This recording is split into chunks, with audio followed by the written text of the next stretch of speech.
មើលគេធ្វើសាយ៉ូបងប្អូនខ្ញុំទៅដឹងថាសាយ៉ូគេធ្វើពីម្សៅបងប្អូនជាមួយវីដេអូនេះ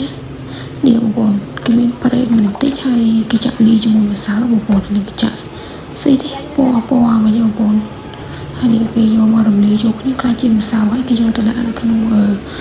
ម៉ាស៊ីនគេបងប្អូនហើយវាចេញមកនេះចេញជាសាយ៉ូដែរបងប្អូនមើលទៅតំណងមែនទេបងប្អូនខ្ញុំទៅដឹងថាសាយ៉ូគេធ្វើពីម្សៅទៅបងប្អូនហើយកន្លែងនេះគេធ្វើមុខឲ្យធំបងប្អូនវាធ្វើសាយ៉ូគេធ្វើបែបហ្នឹងដែរបងប្អូនខ្ញុំទៅដឹងដែរបងប្អូនវាសិតថាសាយ៉ូគេធ្វើរបៀបហ្នឹងទាំងអស់